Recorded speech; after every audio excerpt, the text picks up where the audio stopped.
Okay, good morning, everybody. Welcome to Barnyards and Backyards Live. I'm Jeff Edwards. I work for UW Extension. I'm an educator in the Goshen County area.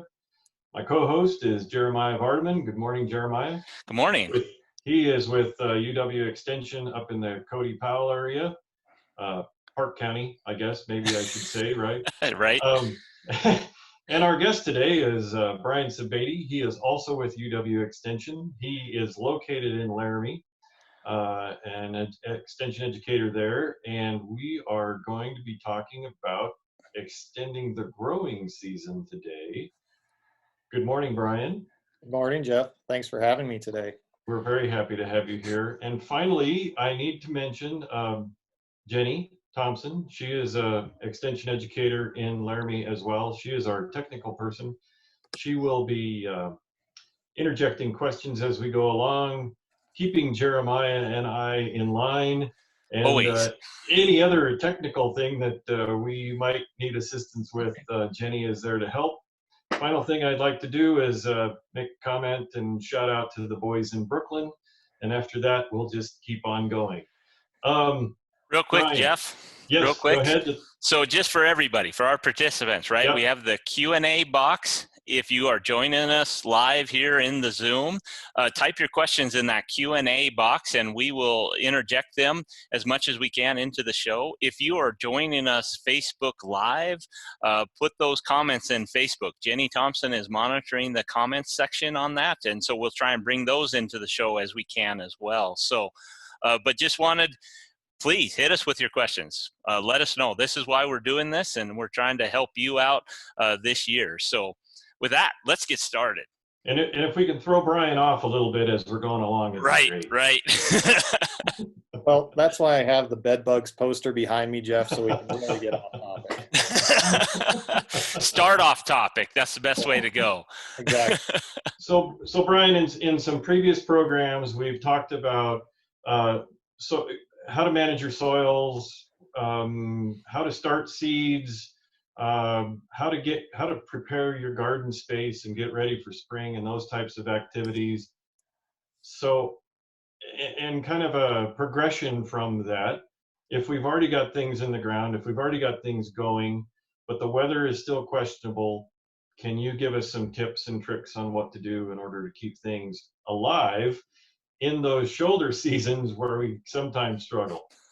Yeah, for sure. I think today we're going to definitely talk about different things that are out there, different methods we can try and use. We're also going to look at some numbers to try and figure out, when maybe we should be planting to give ourselves the best advantage for getting a garden growing. So. Very good. Yeah. So you want me to start with the PowerPoint? Does that work? We good to go? No questions? Yeah. Sure, no questions yet. Okay. Just dive in. All right. Now, where do we start? Okay. Well, we've put in a slide here to make sure that if I get distracting with eating, drinking, hopefully distract your wife, Diane, since she's helpful at making sure we're, properly. Proper etiquette while we're doing etiquette. Yeah. See, I can't even say that right. So, okay, let me try and share my screen here. Okay, can we see that? We see, yep, we you're see good. That, yes. We can see it, and there's a puppy to distract Diane, so she thinks about that and not. Okay. All will be forgiven, I'm sure. All will be forgiven. Okay, perfect. All right, so yeah, I'm based out of Laramie. I do agriculture and horticulture education, as Jeff and Jeremiah talked about, and so Laramie is great because we have a lot of challenges when it comes to growing stuff. We have a lot of cold temperatures, things that sometimes grow, sometimes things that won't grow, depending on the season. So it's a good testing area for a lot of these backyard types of structures we can make, or different products that are out there to try and help with this season extension. So, so if it works in Laramie, then it'll definitely work in Park County and definitely work in Goshen County, right? Correct. Yes. Maybe not other places in the state, but for the most part, yes. It's a good spot. We continually talk about the poor people in Sublette who always struggle about with their weather, and Laramie's similar, but not the same. So Correct. So yeah, we'll talk about some temperature here to really set things up. So lots of times when I talk to folks about temperature, we sometimes end up with this map. This is a zone hardiness map. And while this is great for a lot of our perennials like trees and shrubs, it helps us with those low temperatures throughout the winter. It's really not what we need to be looking at as far as an annual vegetable garden. So I try not to have folks focus on this too much, but we can start looking at some of these types of maps that help us out a lot more. So we can look at these, right? Annual number of days below 32 degrees Fahrenheit. So yes, if you live in Sublette County, there's a lot of those days. We always joke, the dream extension job is to work in Sublette County because somebody brings in a plant question and you just can tell them, hey, it froze. And most of the time you're 100% correct. So easy to diagnose. They definitely have some challenges. What's that, Jeremiah? Easy to diagnose. Easy to diagnose, for sure.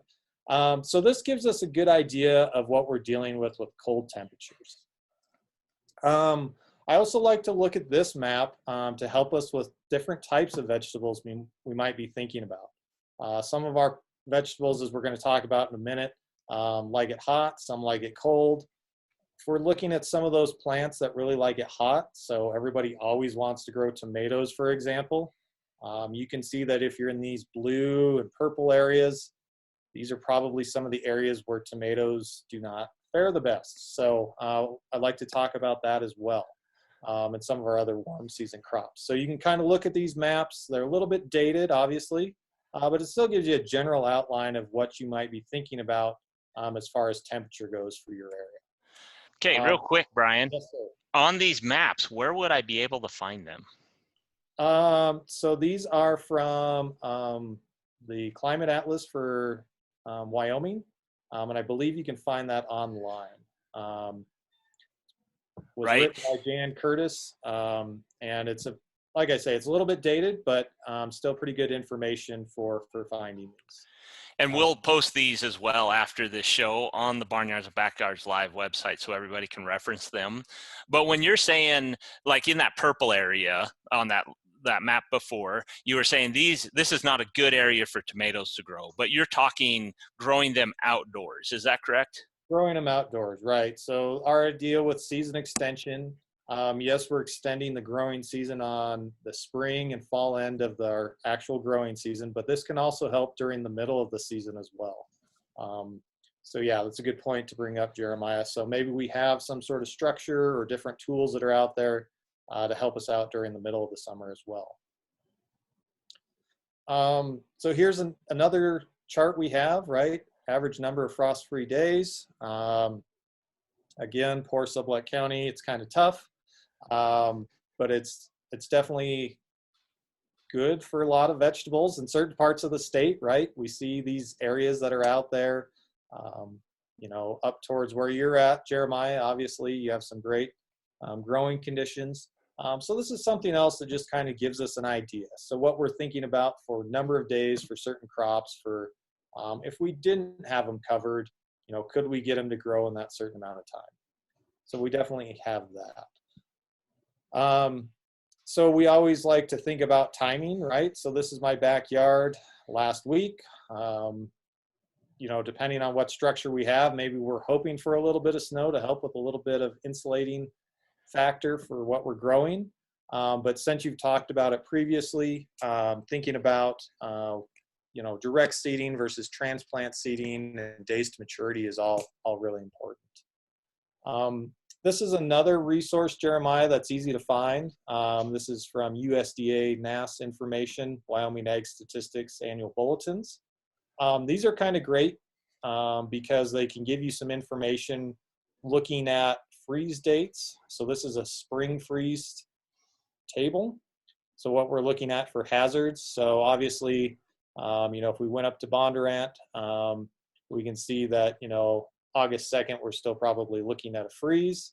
But we can use Laramie for an example. You know, what are we looking at as far as the probability of experiencing a frost at those time periods? So when we start thinking about this, we're going to talk about different methods here. What can we get away with to hopefully get through that time period when maybe we do get down to 32 degrees. Maybe we can look at crop selection and those types of things. And these same thing can also be found there as far as freeze tables. And these freeze tables can be found on the Barnyards and Backyards site. If you go to our gardening page, there's links to both of them there. Right. And so those freeze tables, those are usually talking about the daytime lows. Is that correct, Brian? So it'd be nighttime lows. So, if I'm looking at June, I can still see there's probably a 50% chance of a frost that probably is going to occur around 32 degrees here in Laramie. So maybe I just need to think about, maybe some row covers like you have in the background there of your picture. Something like that to just get through that one night where it gets a little cool. So, but we could have some nice days, right? Some temperatures that are adequate for growing and that, but that nighttime is just going to kill that plant. That's where we need to consider, do I want that season extension? And what effort do I want to put forth? Right, exactly. Yep, we're looking for that minimum temperature we've got to get through. So even though it might be 60s during the day or even up to the 70s, we've got some great growing conditions then. It's perfect temperature. We still kind of have to worry about that nighttime temperature for those plants. And that cover, Brian, could be anything from a blanket or a sheet or those types of things. It doesn't have to be a chunk of plastic. And sometimes plastic resting directly on the crop isn't a good thing. Right. No. Ends up getting smashed or suffocated. Right. Or condensation will build up on the inside and then it will freeze. And then if that plant is touching the plastic, it will actually freeze the plant. So your effort has gone for naught. Right. We got a couple questions for you, Brian. Okay. So I've been using data from the weather.com for the last average freeze date. For example, it says May 22nd is the last day of 32 degrees in Jackson, Wyoming. Why the difference with your hazard freeze table? The difference could be the data set that they use. So maybe yours is more up to date. It could also be the site where they're using that at.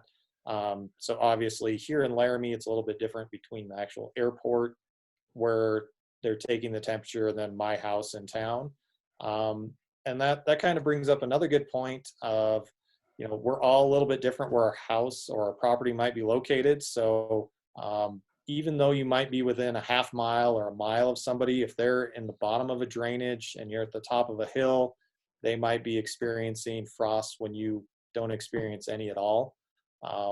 So there's a lot of individual factors that can be happening there.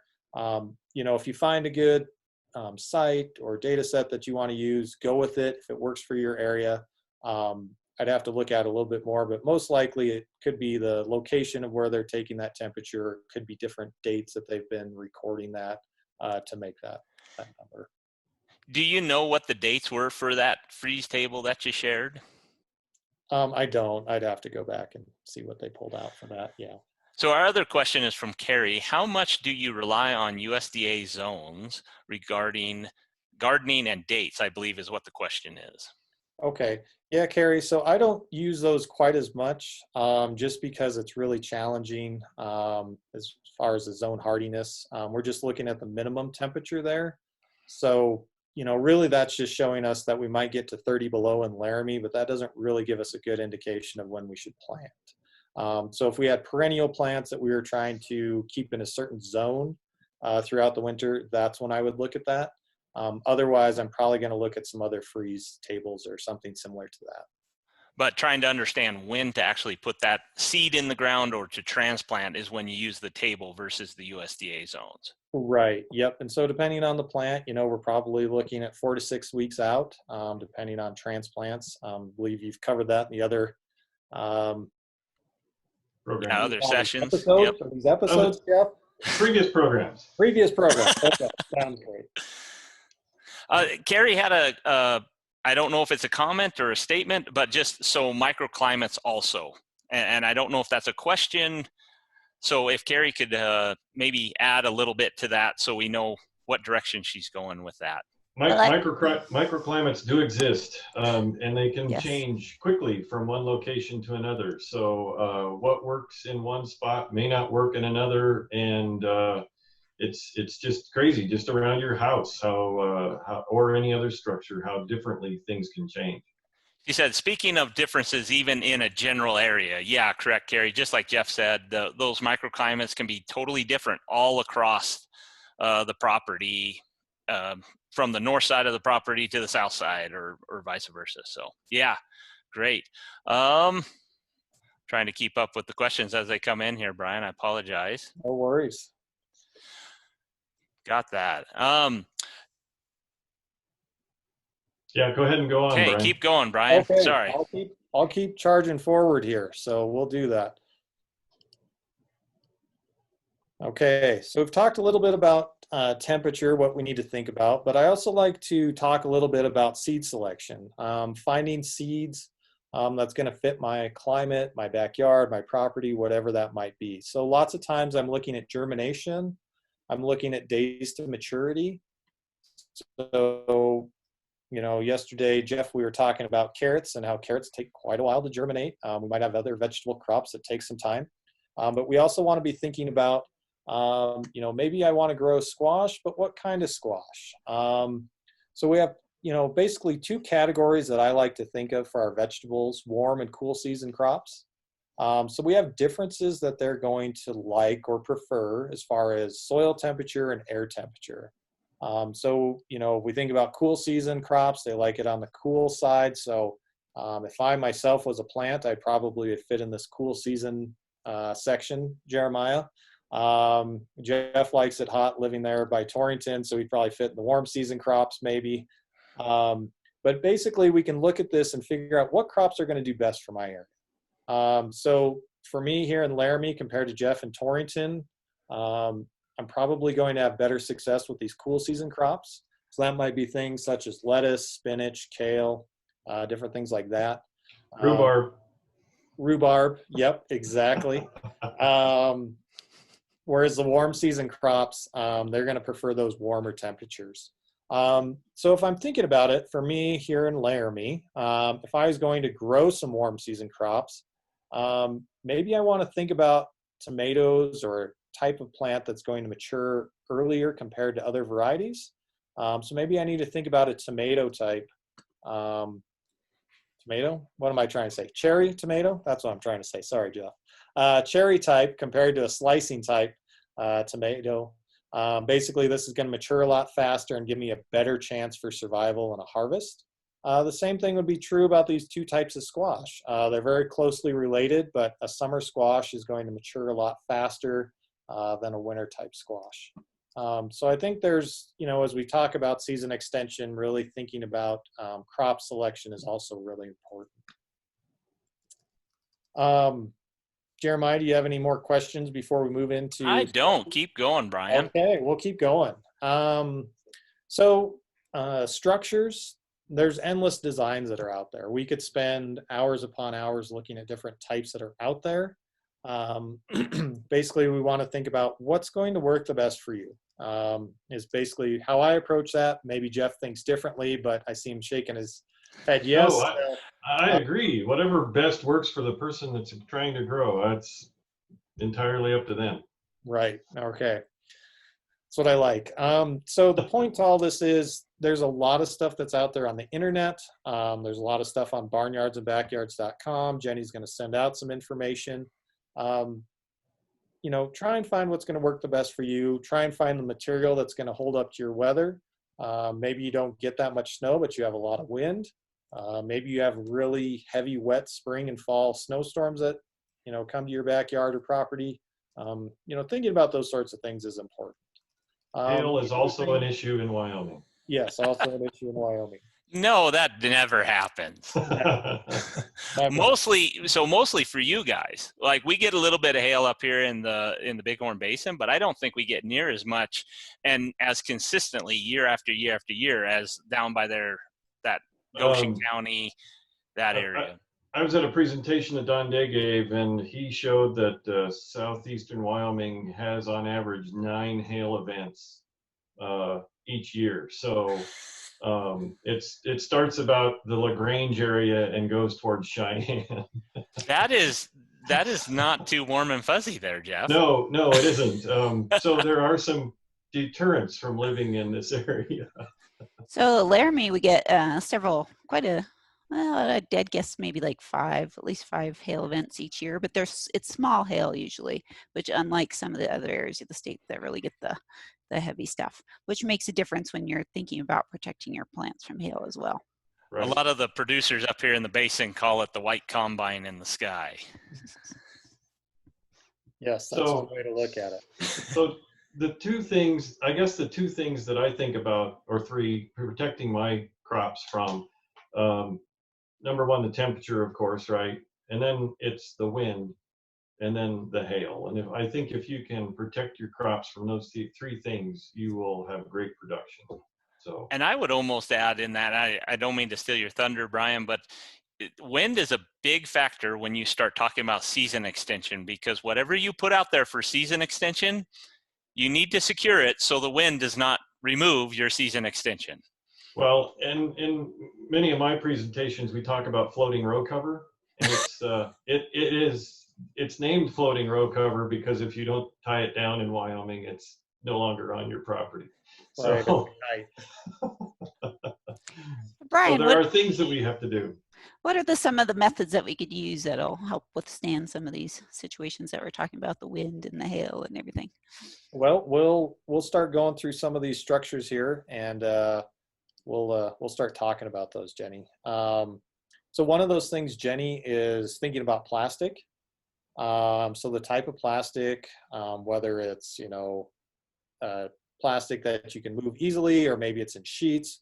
We need to think about something that can hold up to those hail events. So lots of times, depending on where we're at, what type we get, it may not hold up to a hail event, while there's other types that do better. Can I interject a little bit, Brian, here on the plastic types? You can, sure.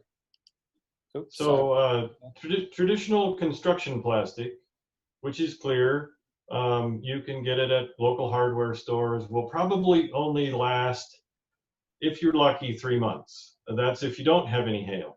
That's that painter's plastic, right? Right, and you can get thick, like 10 mil thick stuff, but there's no UV protectant in there, and that plastic just starts to shred and will eventually disappear.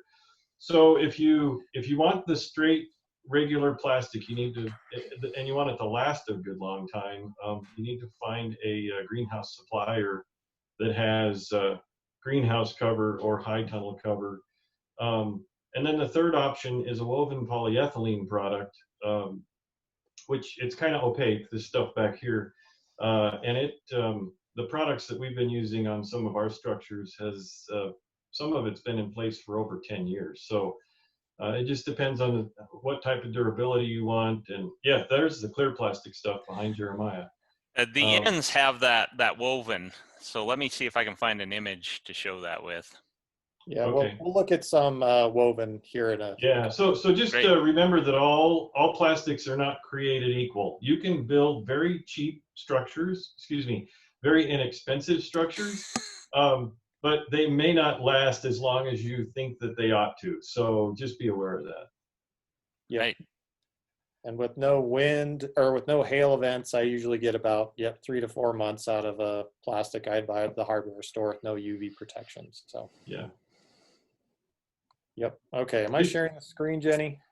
Not yet. Not yet. Please continue. Okay. Let me see if I can share the screen again here. There it goes. Is it going now? Yep. Now we're good. Okay, so we're going to look at some different structures here. So these first two are from Anchorage, Alaska, so they must be a little bit low on space, so they've gone to rooftops. This probably maybe would not survive in Laramie and other places in Wyoming, but you make space with what you have, right? So these obviously work for the folks that are there. They can walk into them, and they've found the space that works best. This is that plastic that Jeff was just talking about, the fabric type, right, where there's the material that's woven together. This is a Geo Dome. something that Jeff, you've started working on basically to help with some of the wind issues that we have. Right. You know, definitely a harder or tougher type fabric. One question we get, Jeff, is this going to, you know, hold up if I have birds landing on this? What about hail? And really, we've had pretty good success from, you know, using this type of material so far. Do you agree? Well, and Yeah. the question I would have with it is it's not transparent, right? I can't see through that. How much is any light getting through that? So it's kind of an interesting product. I believe it's 95 or 98% light transmittance through there, and the light comes in and it bends at all angles. Or it comes in and then it bounces around on the inside. So the plants actually get more sunlight than what they would be if they were getting it outside. So oftentimes in these structures, we need to put a 30% shade cloth on it just to cut down on the amount of light that's coming in to keep the plants from getting leggy. Or tomato plants particularly, their leaves will start to curl up because they're getting too much light, and then they aren't photosynthesizing correctly, and then they aren't producing fruit like we want them to. So there's some things that you have to be aware of when you start growing under these types of situations. So we got a couple questions on this type of material. Can you, so Carolyn's asked, can you give us some specifications on that type of material? Like, is there a certain thickness they need to look for, a certain type, anything that way? Sure. So there's most of these products are sourced out of Israel, the woven polyethylene products. There are suppliers in the United States that you can purchase them from. And I can create a list of those for you and we can post it up later. But there is generally a lighter weight material, which would be a 4 mil, and then a heavier weight material, which could be a 6 mil product. I've also seen up to 10 mil products. But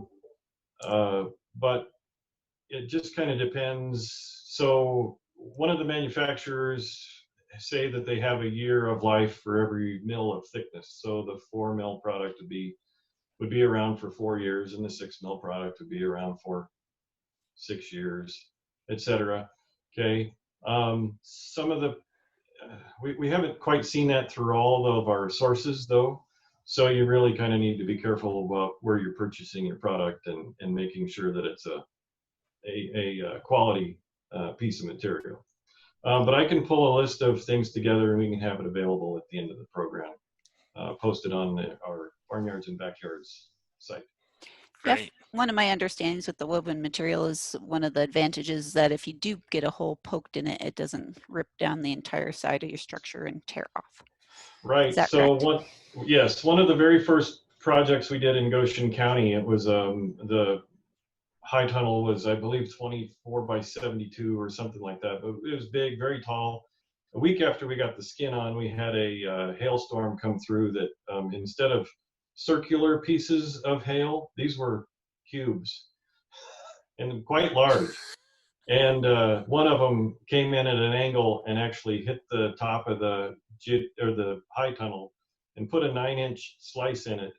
That slice has been there for 9 years now, and that structure, that cover, has not shredded. So it's just it is hail resistant, not hail proof.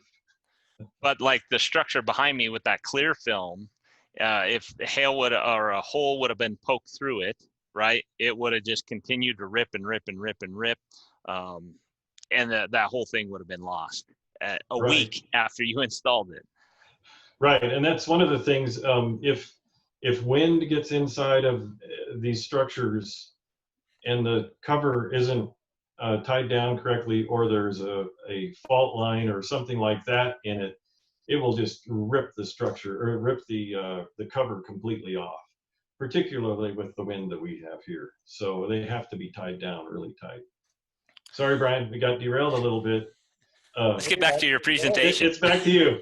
I'll just hang out and relax and let's just you guys go for it. So, okay, we'll share again here. Okay, so yeah, we've got that type of structure. You know, we can do it into a tunnel shape, right? So here we have a high tunnel with roll-up sides.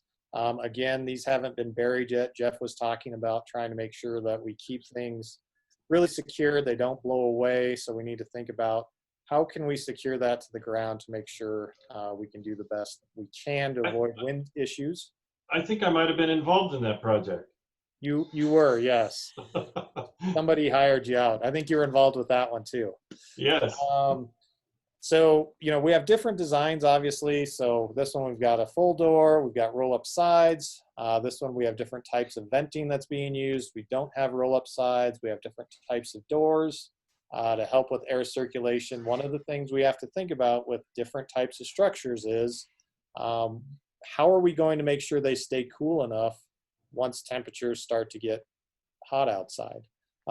Again, we're kind of going back and forth between keeping it warm enough to make sure plants are okay, but yet also making sure it's cool enough that plants are also okay.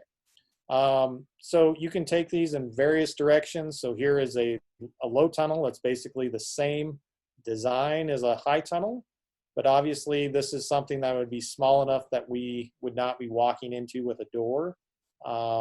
Shorter crops would be used in this. Both of these products, we're using wood, we're using PVC, different materials that can be purchased locally, which is great. If you're curious about building something of this size, Jeff has put together some instructions on Barnyards and Backyards. Something this size we also have on Barnyards and Backyards. It's something that's probably going to be a little bit smaller for a backyard use. But if you really want to go crazy, you can also put these inside of a high tunnel, as we were talking about earlier this morning. So really, we just attach it to a wood frame. This portion right here is a stake that's been driven into the ground, so we don't have to worry about this low tunnel floating away like that'd be Mary Poppins. Am I using the correct character there? Yes. And then we can just simply screw the PVC to the wood frame and things will be solid. Again, this is the woven material here that tends to hold up a lot better than other materials. One thing I've noticed, the same thing Jeff was talking about, it's really easy to bump into this with some gardening equipment, poke a little hole here or there, and essentially this helps to make sure that you don't get a massive rip all the way across there. So time out, Brian. Yes, sir. How much does one of those cost you to build? So I usually, without this type of plastic, if I get plastic at the hardware store, I'm probably looking at $100 to maybe $125. Okay. The most expensive part is the plastic. Right. PVC is cheap. A lot of the lumber you can just source from scraps around the house a lot of times. But the plastic is what's going to be the expensive. Your neighbor's fence? No, I'm just kidding. I'm just kidding. You know me so well. Please continue. Yeah, so yeah, they're fairly cheap. Again, this is probably about 4.5 feet tall, so it's not really large. We've got some red flagging because this was built for a workshop, and so the person was actually transporting it to their garden. We didn't actually physically build it where it needed to be. So they'll end up putting some stakes in the corners or on the outside to make sure it doesn't blow away, and then they're set. So we talked about venting, Jeremiah and Jeff. No matter what we have, we talked about the high tunnels, we could open up the sides, we can open up these doors. With these low tunnels, it's really important to think about opening the front of these. Basically, we have part of it that's totally secured, so this never opens up, it's always there. It's permanently attached to the low tunnel. And then we've got a front that can actually be open and closed. So along the front here, you can see we have some weird stuff. This is called wiggle wire and channel. So that kind of helps secure this. Basically, this can then be flipped back over to help vent during the day. So a lot of times for my backyard, I'm closing it at night and then opening it during the day to let pollinators in, make sure plants are not getting cooked. We don't want our vegetables pre-cooked before we actually harvest them, right? Salsa in the high tunnel. Salsa in the high tunnel. Yes. Well, and I guess I would think it gives you access so you can easily work with inside the low tunnel without having to crawl in it and mash all your vegetables, right? Right. And so, as you're thinking about a structure, think about, can I get to the back of that structure? So this is 4x8. I have fairly long arms, so I can usually reach in there to the back, not a problem. The corners can be challenging. You have 4-foot arms. That's impressive. Well, he has some lean space too. Oh, lean space. Okay. Yeah. And I've hit my head enough times. If I can't remember something today, you know why. But so Brian, you touched on this a little bit, and you mentioned that you need to vent it during the day because of the temperature, right? Right. In my experience, and I think people need to know this, so in a high tunnel, when it's 20 degrees outside and the sun is shining and you have a protected place, it can be 70, 80 degrees on the inside of the high tunnel. But at nighttime, when it gets down to 30 below, it's going to be 30 below inside the high tunnel. So we have a question here that would a geodesic dome be good for tomatoes in the winter? Only if that geodesic dome would be a greenhouse, not a hoop house or high tunnel non-insulated type of structure. So what's the difference between a greenhouse and a high tunnel or geodesic dome? So the big difference is that greenhouses have supplemental heat and cooling, which require energy of some type, whereas hoop houses, geodesic domes that we've been building around the state, and the low tunnels, they're all passive type structures. So you're only able to capture the heat that you collect during the day, and then all of that heat dissipates at night. So in our high tunnel, we are still covering things, even though the temperature is getting down to 30 at night.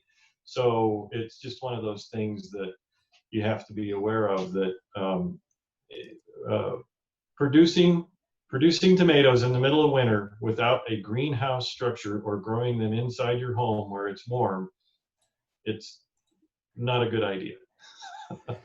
Right. And I think that's a good point, Jeff, too, is as we start thinking about these different sizes of structures, the smaller we get, the less heat it's actually going to hold. So right. For you with your high tunnel, when it's 50 or 60 degrees out, you're probably thinking about starting to vent.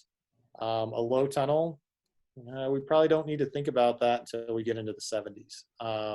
So, I'm going to show you two different sizes here. So the smaller one, obviously, we need to think about keeping it covered a little bit longer. And then as we get bigger, we tend to hold a lot more heat. So. Okay. Well, and I think you guys are hitting on the other point of season extension, right? Is it's great you can cover these, but they can't be covered the whole time, right? Without some type of airflow, because once you start hitting 80, 90 degrees in the summertime, you're going to cook the plants underneath. Because in your high tunnel, Jeff, I think you were saying, was it last week you were already at 90 degrees in your high tunnel, and it was only we've hit 100. We've hit 110 several days already in our high tunnel, and so where we learned how to do this for Wyoming extension was New Mexico State. We went, Ted Craig from the Wyoming Department of Ag and I went down there, and Del Jimenez taught us how to build these things. And so they don't produce in the summertime. They don't use them for growth in the summer. Their weather down there is so that they will plant them in the fall, overwinter all of these crops, and then harvest them in the spring, just because it is so darn hot in New Mexico in the summertime. You don't want to be inside of one of these structures. So well, and we have kind of opposite. We have a question, Brian, that might tie into what we're talking about here in terms of size and that of these structures. So the question is from Kyla: would a 10 by 10 dog kennel wrapped tightly with a 4 mil or 6 mil plastic suffice for a greenhouse? If heated at night, could tomato, squash starts go in there for the last couple of weeks before and be safe to plant outside? Just talking of that size, can I do that? I would think so. It's hard. I guess I'm trying to visualize it. But yeah, I would think it would work. You can always do some test plants and see what happens. But as long as you keep it covered, you should be good. Heating at night might be a challenge. Yep.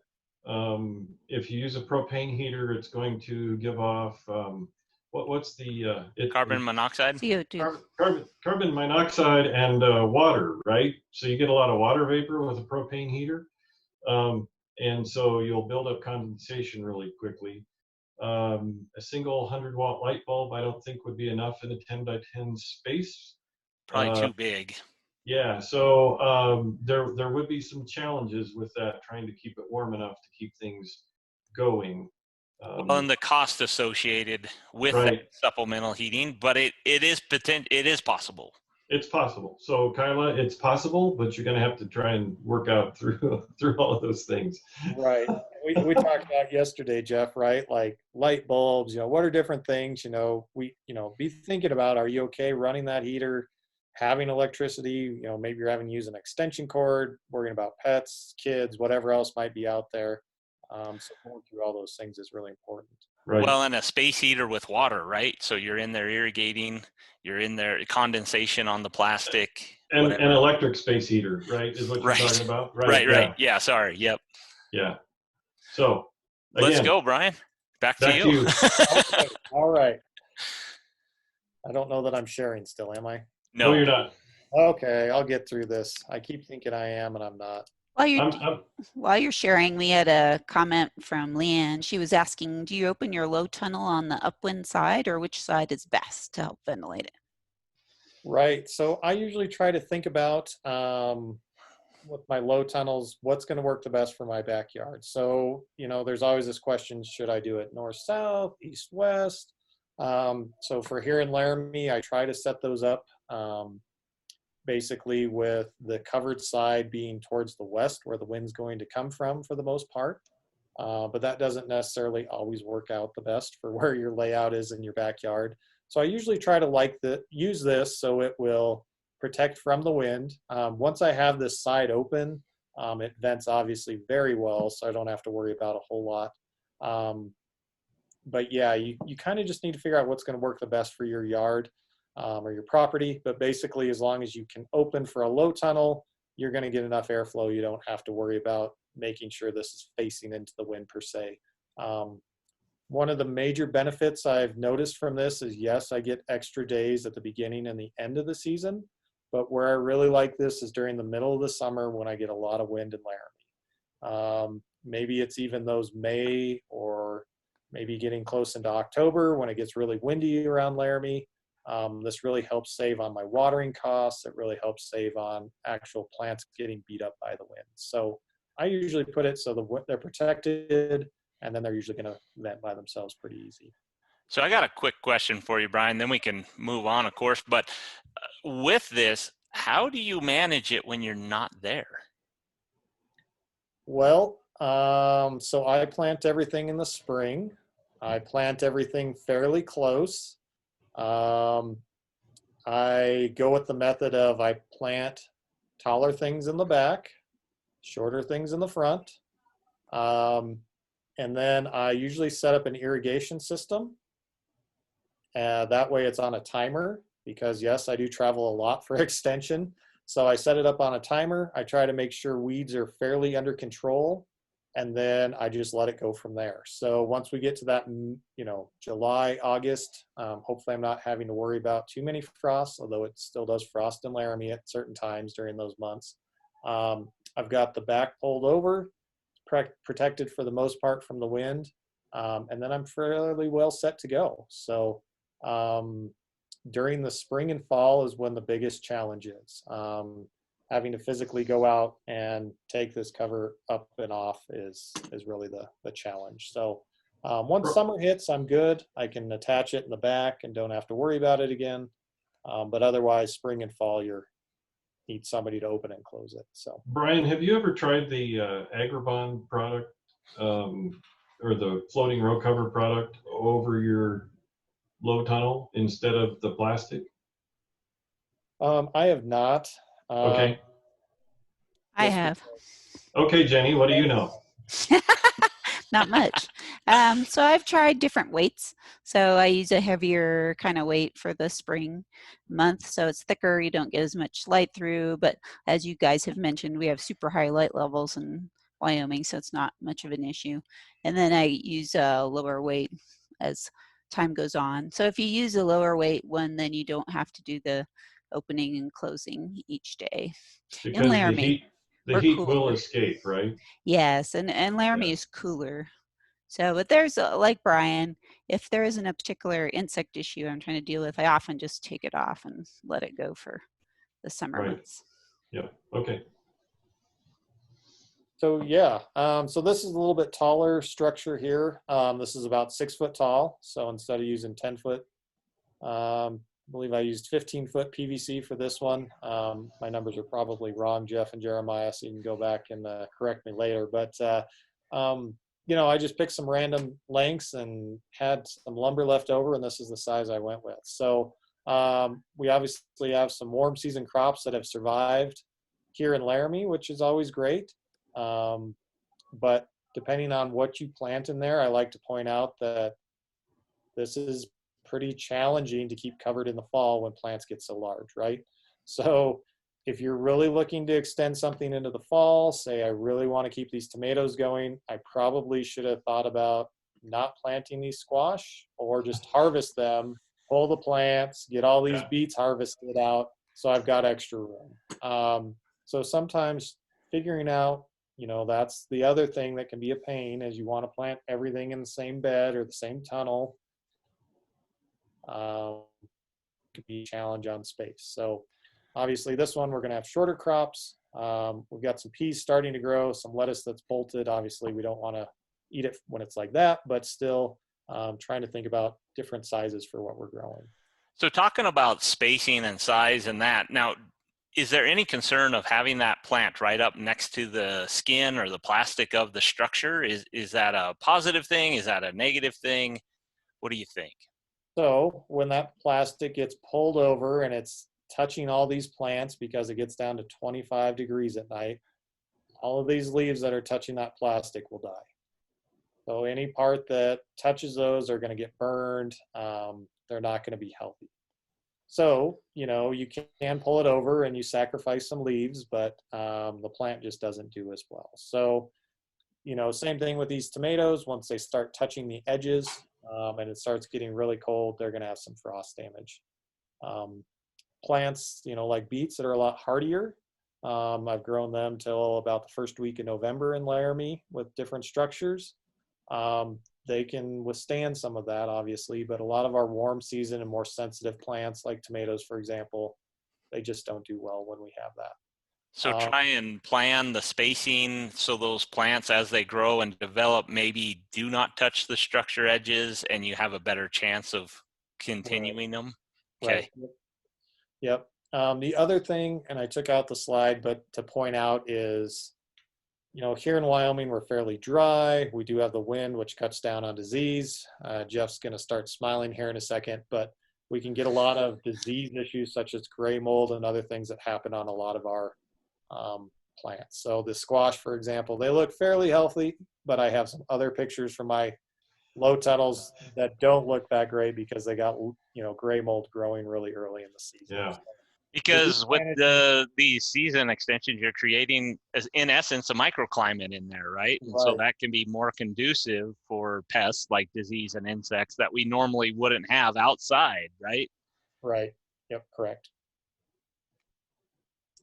So you can also do A-frame type structures. Obviously, this one is not going to hold as much heat. You need something that's pretty low growing, but you could use this to get things started in the spring and then pull it off during the middle of the summer. Again, something maybe a little bit taller. These are some of those floating row covers that Jeff talked about. Again, we want lots of space for the plants to be able to grow underneath. But rocks are probably very common here in Wyoming, so things don't blow away, right? Definitely have that. So obviously, the floating row cover, this is what Jenny was talking about. Lets a little bit more light through or a little bit more air through. You can use these with inside a high tunnel or a low tunnel to add extra protection. Jeff had some pictures behind him of his high tunnel at his house. But there's different materials that are out there as well. Other things, grow boxes are really popular with some folks. Here's an old door And then these are polycarbonate sheets that have been attached to around the sides and around the top. Jeff talked about light. Here's mine in my backyard with obviously a really nice layer of what was once soil, but now dirt on top of the box. And it really cuts down on the amount of light. So these are great. They're a lot easier to open and close compared to a low tunnel. I can just attach it to the fence. If you don't attach it to the fence, Jeff, it does hurt when that falls on your head. I can imagine. As you can imagine. How about cost? Well, this was about, what was it, $75 for all the polycarbonate sheets. That was, again, the most expensive part. Obviously, this is all scrap wood I had around the house, an old door, which was cheap. These are great because you can plant directly into them, or you can transfer containers into these grow boxes. That's what I like to use mine for. There's a lot of different things that are available. We've talked a lot about heat retention. Here I've got an old juice container or water container, whatever it might be. But you can always fill these with water as well to help retain some of the water or some of the heat. You can use walls of water, basically these plastic tubes that are filled with water to help keep heat around different plants. You can spray paint jugs and fill them with water. There's a lot of different things that are out there to help with heat retention. So again, the options are endless. This is flat. So if you were in a high snow area, you probably would want to put a pitch on this so it could slough off some snow. I usually don't worry about it a whole lot here in Laramie, but there is that option as well that you can do with those. So one of the things, I'm sorry, Jeremiah, one of the things about thinking about costs of these types of things, traditional construction plastic that you can buy at a hardware store is probably the least expensive route to go. And then the UV treated greenhouse clear plastic is a step above that. Then the polyethylene woven material is a little bit more expensive. And then the polycarbonate stuff can become very expensive very quickly. And that's what they put on greenhouses. Yeah, and then glass is above that, right? So the different structures or the different substances that you can use to cover these things, it just basically depends on your budget, how long you want things to last, and what other considerations you might have as far as putting structures together.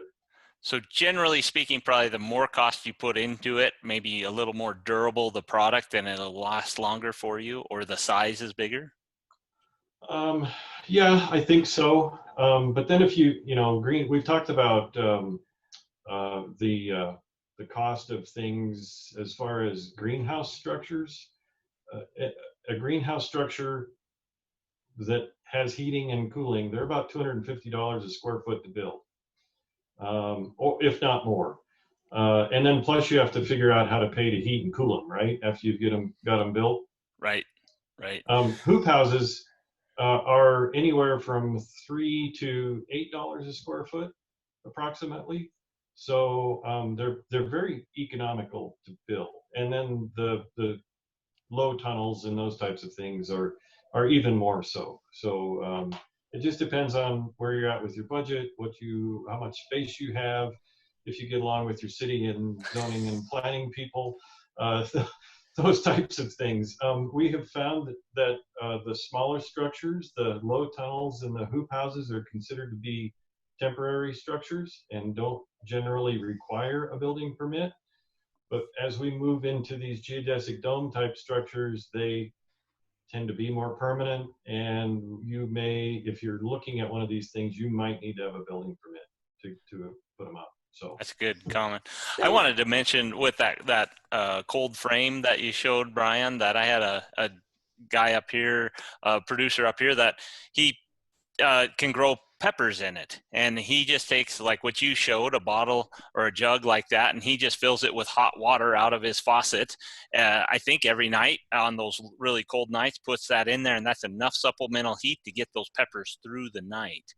So yeah, they're pretty flexible, pretty easy. Some quick questions for you, Brian.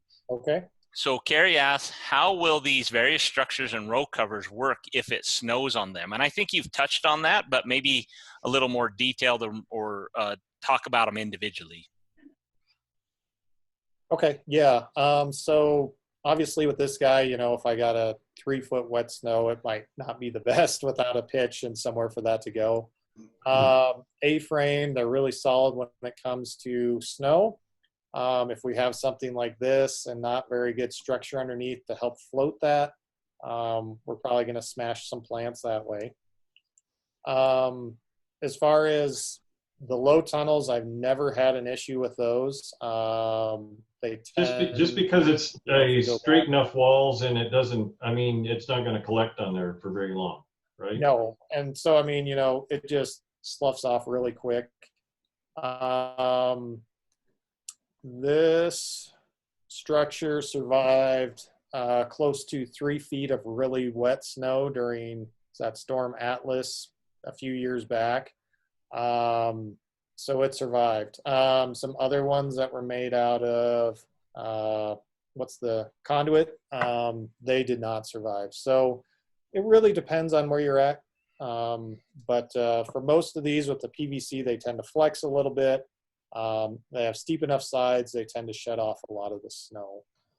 And they'll hold some snow, and as that temperature warms up, then it'll slough off too as it melts, and so it won't be a accumulation. But I think it's more the shape of the structure, right, that helps it.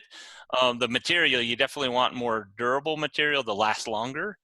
But that structure, so I'm thinking like the Gothic style, as you get bigger in those structures and you get more of those flatter edges, you have the potential of that weight of that snow crushing it or smashing in. You bring up a really good point, Jeremiah. When we were building hoop houses for the Wyoming Department of Ag USDA grant project, we basically had 3 different styles, and one of them was a Gothic style, meaning that it had a peaked roof and corners on the sides, and we no longer recommend those in Wyoming, at least constructing them out of PVC, because those heavy spring snows that we get, it would pile up on top of that structure and then snap every one of those joints and basically crush that structure.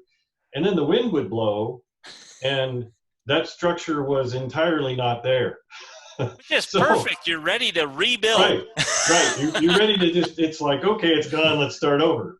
So it's one of those things that the Gothic style PVC type hoop or hoop house is not a recommended one in Wyoming. Now we were able to get a geodesic dome up in Afton this last fall. And folks at the extension office there sent me a photo of it after it had 4 feet of snow on it.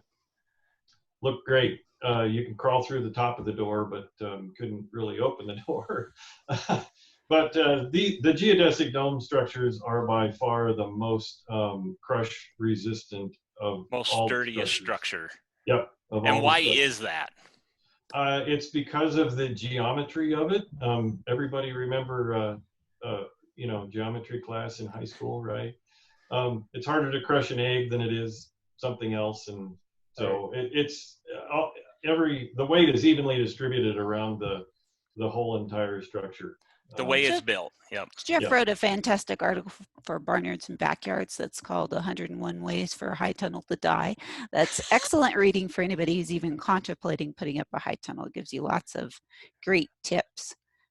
We had a question that had to do with temperatures that came in over Facebook. And CC asked, what would be the optimal temperatures, high and low, be for a greenhouse and optimal humidity to achieve maximum growth of crops? Well, here is, depending on what crop they have, these are what we'd recommend for temperatures. As far as humidity goes, obviously, we're happy to have some in Wyoming. Yes, we're happy to have we're glad to have some. Humidity are open to comments. Go ahead, Jeff.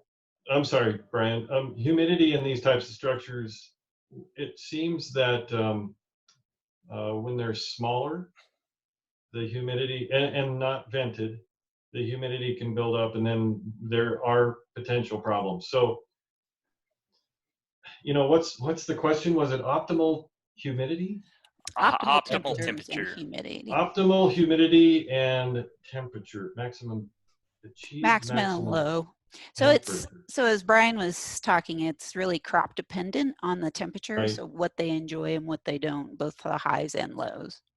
And part of the reason that we're venting them is to allow some of that heat and humidity to escape. Otherwise, you will create optimal temperatures for bad things to happen. So I'll just throw in there, the higher the humidity you get in a structure, and I'm talking like if you're at 20% humidity, you're probably doing okay. But as you start creeping up 40, 50, 60, 80% humidity, that just allows for more diseases to have optimal conditions to grow in and also to help insect pests thrive. So you want to keep your humidities fairly low. You don't want it at 0 if you can help it. We don't have an option sometimes here in Wyoming, most times in Wyoming, especially in structures that are not greenhouses. Yeah, so the opposite is also true, Jeremiah. I have a perpetual problem with spider mites in my structure when the humidity is very low. So last year we had outside humidities were much higher. Last year the spider mites weren't even there. So we had cooler temperatures, a little more humidity than normal. No spider mites last year. But as soon as it starts to get in those days where we're in hundreds for the multiple days at a time, and it drives that humidity down, then the spider mites show up. So it's just, you have to be ready. You have to be ready to take care of those things. Right. And I think Brian's slide shows the temperatures very well for those different types of crops. So we had a couple other questions for you, Brian. To get back to your cold frame with the bottles, they were painted black to absorb heat, right? And repel that heat then at night from the water that was stored inside those bottles. But and it was just spray paint that you put on them, or was it tar? Just spray paint. Okay. Yep. Another question comes in from Kyla. How about a structure made of reclaimed windows? Would it need supplemental heat? Kyla, you really want to figure out a way to have a greenhouse without having a greenhouse, don't you? I really caution using windows. You can, but I just don't like if one of those breaks while you're out there working. I know people like to reuse stuff, and that's great, but for me, I don't like to use the glass as much. But go ahead, Jeff. Yeah. No, I agree, Brian. You can use them, but for a safety factor reason, those types of things, unless it's tempered glass, right? Which would be a little bit better. But the question was about supplemental heat. Yes, you would probably have to have supplemental heat if you are still trying to go for that greenhouse type environment. So, yeah. Well, and it would be the same issue. So depending on how big of a structure you built, right, it would retain more heat the larger it got for a longer period of time, but still it will reach the nighttime low inside that structure without supplemental heat. Yeah. Yeah. I'll take this question from Krista, if you're okay with that. Yeah, well, I was going to throw out another one real quick. Okay. What length of PVC and size, diameter-wise, do you use for the low tunnels? So the 6-foot one, I used 1-inch PVC, and that was 15 feet, I believe. And then the smaller one, I used 3/4 inch, and that was 10 foot. And there's designs for that on Barnyards and Backyards that I think Jenny's going to send out. How about for the high tunnels? This is not part of the question. You answered that question, Brian, but for the high tunnels, as you get bigger in those structures, can I still use a 3/4 inch? No, the high tunnels themselves, anything that you're going to want to walk into, you should probably use Schedule 40, 2-inch PVC. And if you get a 20-foot stick, you can actually bend it to make a 16-foot wide structure. That way there aren't any unions at the top, And then, of course, there are ways to make that structure larger if you want to. Great. Okay, so another question we have is, any tips for creating a mesh low tunnel for protecting against insects? And that's from Krista. And Krista, I think we've kind of talked about this, but those Agribond products, those woven fabric floating row covers, things like that, instead of creating a mesh, that's already a mesh that's created for you. And I think that you could use that to protect, and people do, to use that in their gardens to put over specific crops to keep insects out. So, yeah.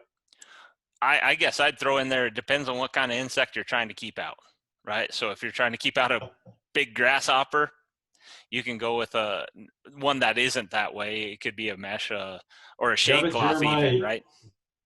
Jeremiah, you got to remember, grasshoppers start tiny, right? No, they don't. They start big really and get smaller. You're right. No, but just the size of that insect pest that you're going to create is going to matter.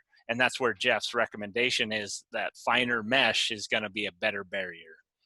Well, and even if you're trying to protect things like cabbages from cabbage loopers and cabbage worms and those types of things, the Agribond product over the top of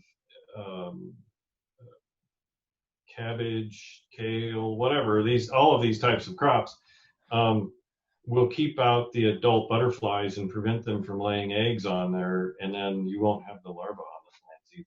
So a means of mechanical management to try to keep the insect pest down.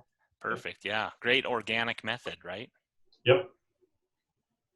Okay. So, Brian, for the those folks that are just starting out in this, just want to try a few methods before they get into low tunnels and high tunnels and everything else, what are some kind of real simple things they can do that they might have around the house to try and get them over the hump of early spring into the summer season?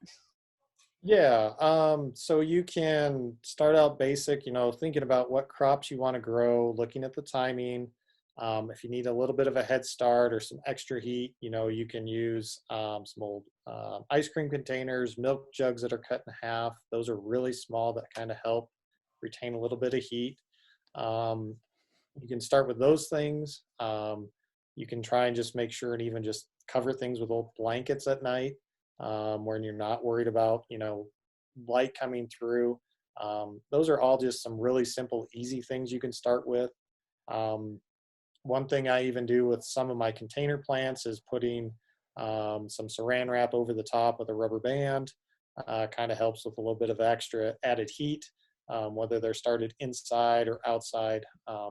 Just kind of thinking through some of those things are all good methods you can use to get going. I've taken to with my containers. I'm hopefully getting smarter as I get older. Either that or my back's going to give out.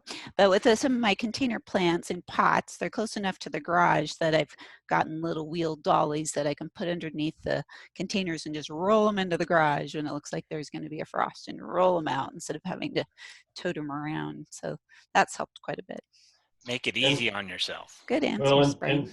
And Jenny, on a much larger scale, I've actually seen people with wagons, like horse-drawn wagons or trailers that they will plant onto, and at night they wheel it into a barn or a shop, and in the morning they will drive it out, and so their whole garden is basically mobile.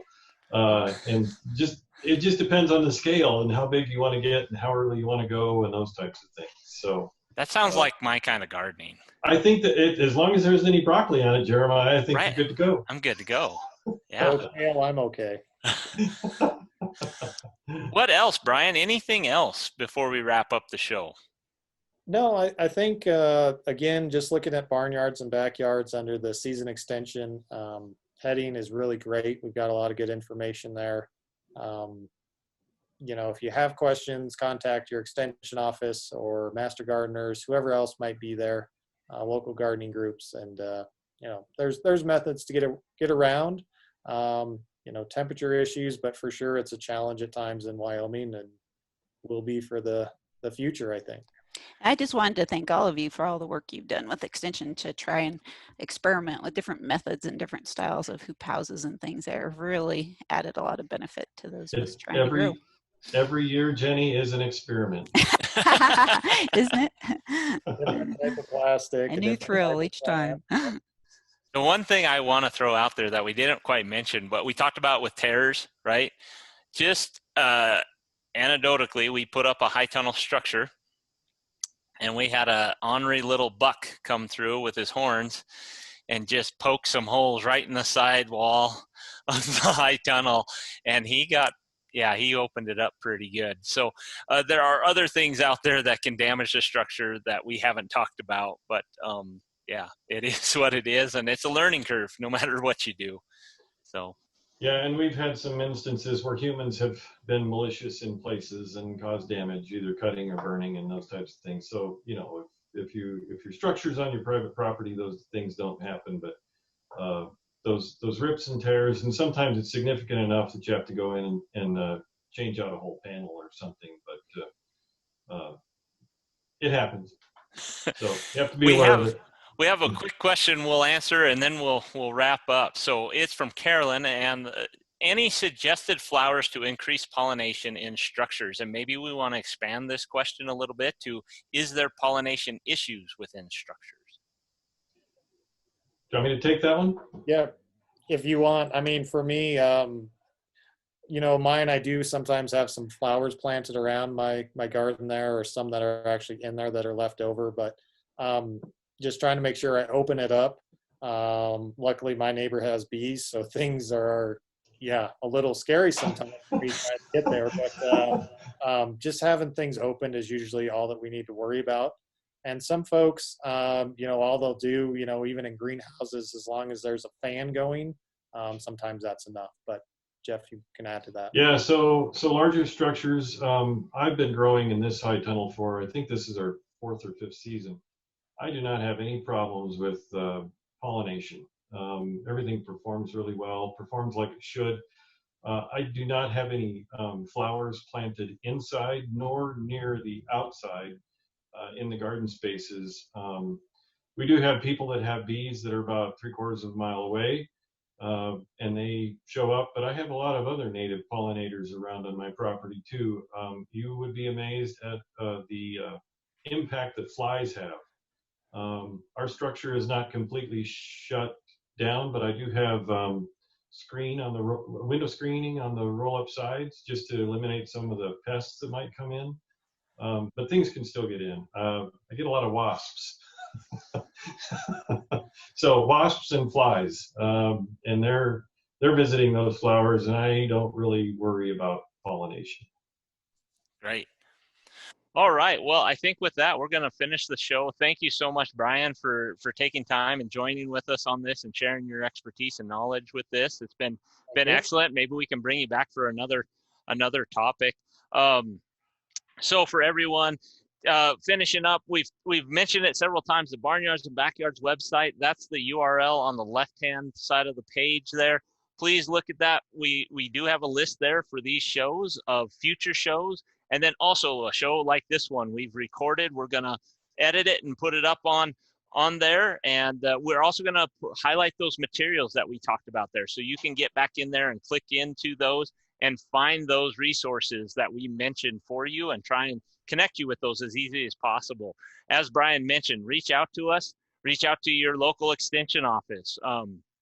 On the right-hand side of the page, that URL is there for every office in the state of Wyoming. And we have an office in every county and one on the Wind River Indian Reservation. So please reach out to us and connect with your local extension office. With that, we have an evaluation that we'd like for you to give us feedback on this show.